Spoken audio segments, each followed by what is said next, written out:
time has come. I'm Vengeance. Hey everyone, Batman here to review my own movie, The Batman. Something was definitely not in my way from going to see this as early as possible, and now here I am to give you guys my review of The Batman. This was probably the next one up in my slate of anticipated movies, not just for 2022, but just for the foreseeable future beyond Spider-Man No Way Home. As the channel entails, I'm all things Spider-Man, I'm all things Batman, so I was, of course, gonna be witnessing The Batman in IMAX, all whopping 3 hours of it after it being made public that this was going to be clocking it at even 3 hours, and thought to myself, if the director has a very clear vision and understanding and reasoning as to why it needs to be 3 hours, then I'm all for it. Everybody was giving Endgame the slack, why not for the Batman? So, finally came back from witnessing what is ultimately not necessarily an origin story for the Batman, as Matt Reeves, the director and co-writer of the film, has put it, but rather just a chronicalization, I guess I'm being a little on the nose here, but a journal entry in what Bruce Wayne is trying to really take on as the Riddler wreaks havoc on one particular time of the year during the second year of Bruce Wayne's tenure as the Batman. So this is rather a very young Batman that is still trying to find his own way, and therefore the film kind of takes that approach. So, as the lead up to the movie kind of began, it started to get quite an awful lot of hype. It started to get a lot of 10 out of 10s from places, from people reviewing it as one of the best Batman films, but also probably one of the early best films of 2022 thus far. But then, of course, came in some people ready to kind of knock it down with some really warranted criticism that is very understandable, and then others that I'm just like, all right, you're just cherry picking. Here's my completely honest review. As you can see, I am a Batman fan. I got the shirt, I got the mask, I got the figures. You know, this is from someone who is genuinely in love with the concept of Batman. Outside of this new movie, just the whole sheer atmosphere and mythos of the Caped Crusader is just something that I've always kind of just looked up at the sky and thought to myself, yeah, this is one of my quintessential heroes, along with Spider-Man, that really makes up my pillar of like pop culture. You know what I'm saying? So, coming out of this movie, I'm not going to bullshit when I say that this movie is not a 10 out of 10, but it's pretty Vengeance. close. And by that rationalization, I confidently say that it's not perfect. You know, there are some imperfections, but there's just so much of the movie that it does get right that it's very easy to look at those stumbles as as things that you want to look at and go, yes, make those mistakes in this preliminary film so that if this were to be a brand new franchise, a reboot of sorts, to kind of then continue a new interpretation of the Batman, then at least you can kind of iron out those chinks and then deliver a perfect seminal film, just like Batman Begins did when it then turned into The Dark Knight, where an awful lot of things that people were probably not hugely favorable on that first film, such as particular performances or the way that the costume worked, they completely refined in The Dark Knight. I feel like a similar future is in store for the Batman. Now, what exactly is it that the movie made it so seminal for a Batman person like myself that made me think to myself, this is probably a better Batman film if you're able to then separate yourself from the Nolan films, because I can already tell that a lot of people are going to start making distinct comparisons to Nolan's trilogy. After all, one of the facts that I kind of just like self-realized as I was waiting there in the theater, thinking to myself, I then came to a realization that if you take out the combination movies, Justice League, Batman vs. Superman, and then of course all the spin-offs like anything that has to do with the Suicide Squad or Harley Quinn, Birds of Prey, etc. This is technically Batman's first solo film since The Dark Knight Rises. That came out in 2012, and that was part of Nolan's trilogy. That was quite literally 10 years ago. It's been a full decade since we had an actual Batman film where Batman is the center star, and therefore it's going to be drawing those comparisons. I feel like those comparisons need to be broken down in order for you to actually accept this movie for what it is, which is a brand new take on the Batman. I know that that's not going to gel for everybody, which is why I made a short, walking right out of the theater, a short video, vertical video that I posted on my social media, saying that one good recipe of this film is to disconnect yourself from the Nolan trilogy, go into this with an open mind, and just watch the movie for yourself. Like, opinions may or may not just sway you in either direction.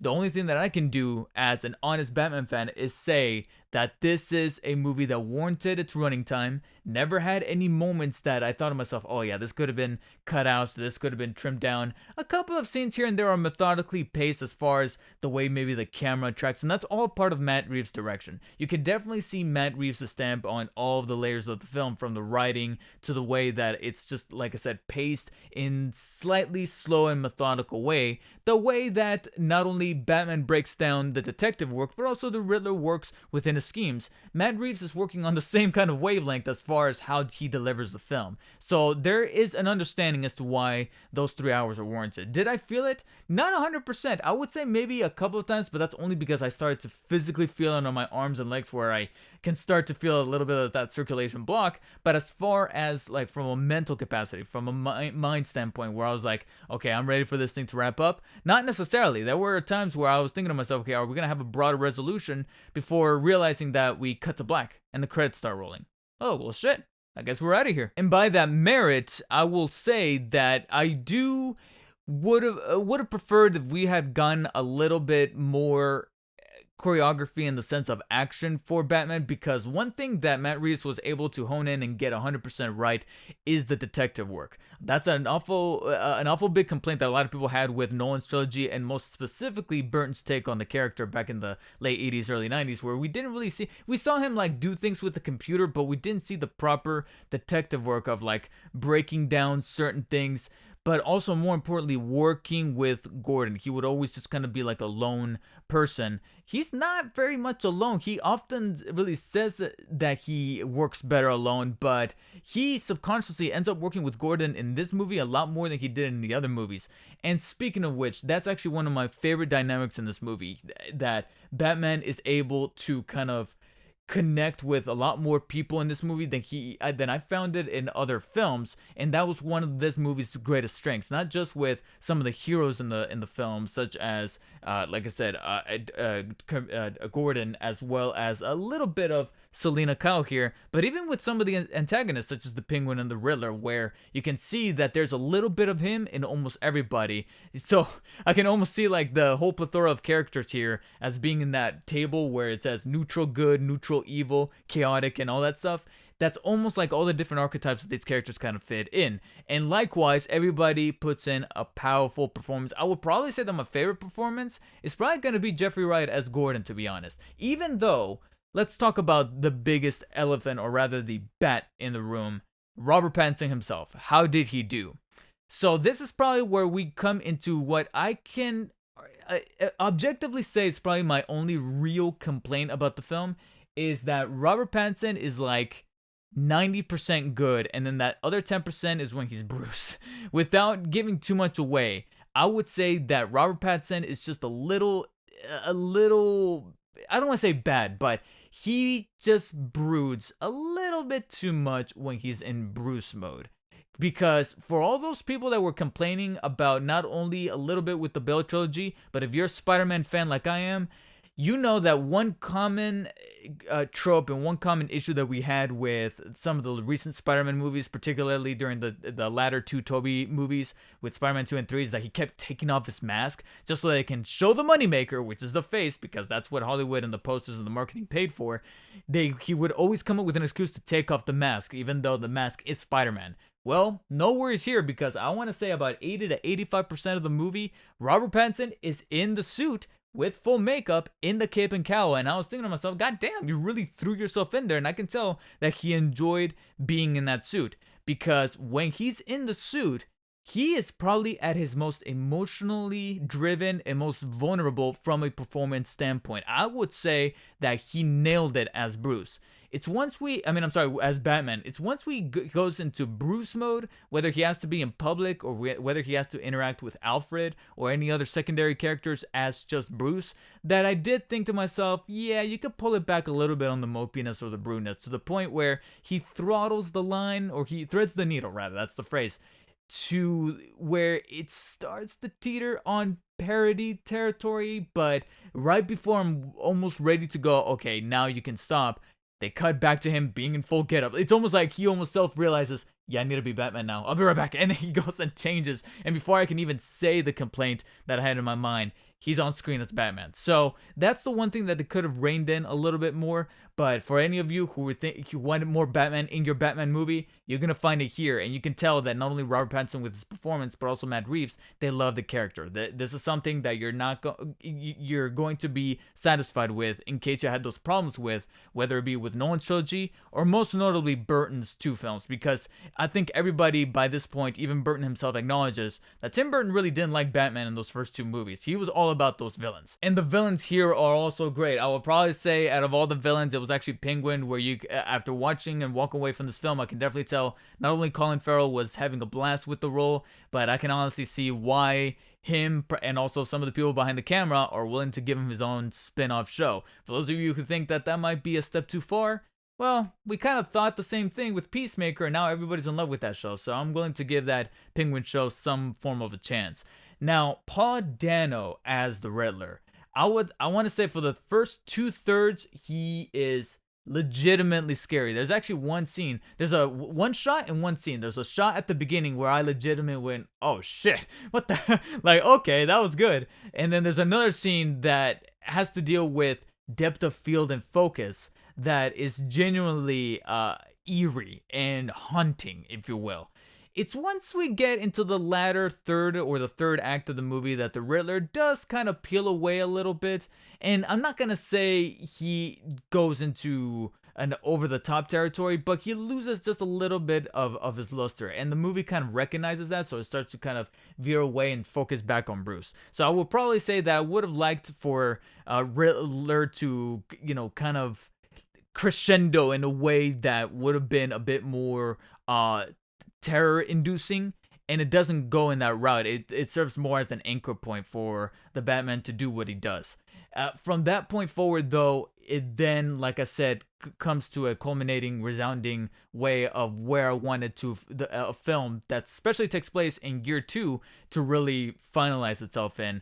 So the point where there was a moment that I'm not going to say I full on cried, but I welled up a little bit in the throat, especially with the way that light and sound and music and the framing of the camera was placed, that I thought to myself, yeah. And this speaks not just for the archetype of Batman, but practically any superhero. You guys will know what I'm talking about when you get to this particular moment. It's not just pertaining to Batman, but any of your favorite superheroes: Superman, Wonder Woman, Spider-Man, Iron Man, Captain America, what have you. Any superhero that you look up to, this movie kind of pays an homage to that towards the end that kind of got me a little bit in the feels. And speaking of music, I'll probably say that whether you liked or did not like whatever camp you fall with this movie, can we all please just appreciate Michael Giacchino's score? Like, this is probably the new definitive Batman theme.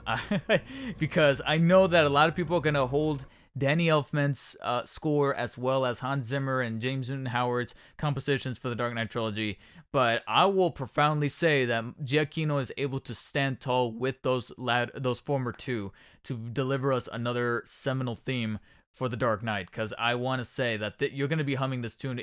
My girlfriend was humming it on the way home. We were just driving. I wasn't even doing it, and even she was going, dun, dun, dun, and she's like, damn it. So that's one humongous takeaway from this movie. And there's a number of others that are very specific that we'll definitely save for the spoiler discussion. That's definitely going to be coming up here very next. So stay tuned for that as I divulge into more details once I kind of compose them a little bit better in my brain. But for now, I will say that, is this movie perfect? No, like I said, there's a couple of blemishes here and there, whether it be with a little bit of the broodiness coming from Robert Pattinson's take on Bruce as opposed to his Batman alter ego personality. And maybe the Riddler's contribution in the film left me wanting a little bit more, as well as a couple of other side characters that I wanted to have a much bigger impact on the story, whether it be from the actor's portrayal or the storytelling perspective. One big power player here, Alfred, played by Andy Serkis. I wish he was in the movie a little bit more. So again, it's not necessarily the perfect 10 out of 10 that I was already being kind of thrown all over the place by Rotten Tomatoes and IGN.